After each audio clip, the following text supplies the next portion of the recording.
भगवान शिव की आराधना और उपासना के लिए कई स्रोतों की रचना की गई है। उन सभी अन्य स्रोतों में शिव तांडव स्रोत भगवान शिव को अत्यधिक प्रिय है। धार्मिक मान्यता के अनुसार शिव तांडव स्रोत द्वारा जो भी भगवान शिव की स्तुति सच्चे मन से करता है, उसे कभी भी धन संपत्ति की कमी नहीं होती है। शिव तांडव स्रोत का पाठ करने से भगवान शिव की असीम कृपा प्राप्त होती है।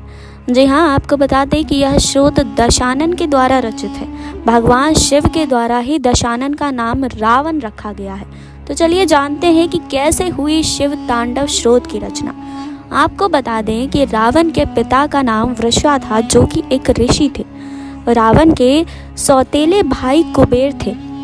पहले सोने की लंका का राज्य ऋषि वृषा ने कुबेर को दिया था, लेकिन किसी कारणवश अपने पिता के कहने पर वे लंका का त्याग कर हिमाचल चले गए। कुबेर के चले जाने के बाद सोने की लंका दशानन को मिल गई और वह लंका का अधिपति बन गया। जैसे ही दशानन को लंका का राज्य प्राप्त हुआ, उसके भीतर अहंकार उत्पन्न हो गया। धीरे धीरे वह इतना अहंकारी हो गया कि उसने साधु संतों पर अनेक प्रकार के अत्याचार करना प्रारंभ कर दिया। जी हाँ, दशानन के अत्याचारों के बारे में जब उसके भाई कुबेर को ज्ञात हुआ, तो उन्होंने दशानन को समझाने के लिए अपना एक दूत भेजा। उस दूत ने कुबेर के कहे अनुसार दशानन को सत्य पथ पर चलने की सलाह दी। कुबेर की सलाह सुन दशानन क्रोधित हो गया और अहंकार एवं क्रोध में आकर उसने उस दूत को बंदी बना लिया और उसी समय उसने अपनी तलवार से उस दूत की हत्या भी कर दी। दूत की हत्या करने के पश्चात भी दशानन का क्रोध शांत नहीं हुआ। क्रोध में वह कुबेर की नगरी अलकापुरी पर आक्रमण के लिए निकल पड़ा और कुबेर की नगरी को तहस नहस कर दिया। उसके बाद अपने भाई कुबेर पर भी उसने गदा से प्रहार किया, जिससे कुबेर घायल हो गया।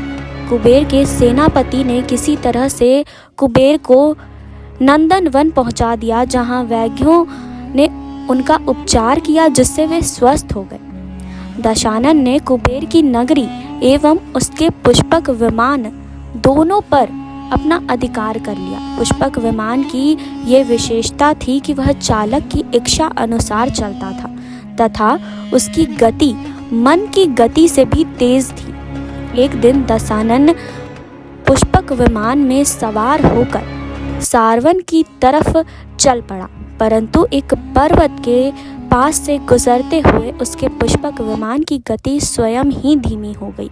पुष्पक विमान की गति मंद हो जाने पर दशानन को बहुत आश्चर्य हुआ। तभी अचानक उसकी दृष्टि सामने खड़े विशाल शरीर वाले नंदीश्वर पर पड़ी। नंदीश्वर ने दशानन को चेताते हुए कहा कि यहाँ भगवान शंकर क्रीड़ा में मग्न है, इसलिए तुम वापस लौट जाओ। लेकिन कुबेर पर विजय पाकर दशानन अत्यंत दंभी हो गया था। उसने नंदी की बात नहीं सुनी और अहंकार में कहने लगा कि कौन है ये शंकर और किस अधिकार से वह यहाँ क्रीड़ा करता है। मैं उस पर्वत का नामो निशान ही मिटा दूंगा, जिसके कारण मेरे विमान की गति अवरुद्ध हुई है। इतना कहते हुए उसने पर्वत की नींव पर हाथ लगाकर उसे उठाना चाहा।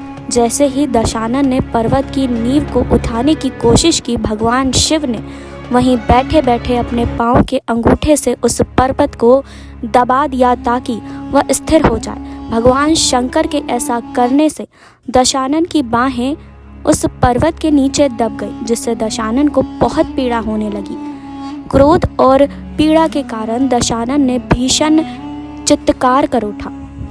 उसकी चित्कार इतनी तेज थी कि ऐसा लगने लगा जैसे मानो प्रलय आ जाएगी।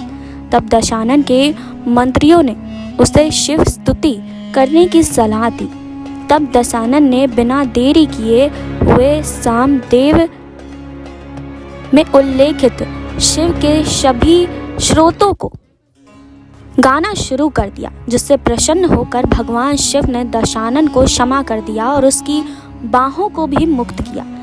जी हाँ, दशानन द्वारा भगवान शिव की स्तुति के लिए किए जो श्रोत गाया गया था श्यामदेव का, वह श्रोत रावण श्रोत या शिव तांडव श्रोत के नाम से जाना जाता है। जी हाँ, दशानन ने यह श्रोत भयंकर दर्द के कारण भीषण चित्कार से गाया था और इसी भीषण चित्कार को संस्कृत भाषा में रावा सुष्टुनः कहा जाता है। जब भगवान शिव रावण की स्तुति से प्रसन्न होकर उसके हाथों को पर्वत के नीचे से मुक्त किया तो उन्होंने दशानन का नाम रावण यानी भीषण चित्कार करने पर विवश शत्रु रखा, क्योंकि भगवान शिव ने रावण को भीषण चित्कार करने पर विवश कर दिया था।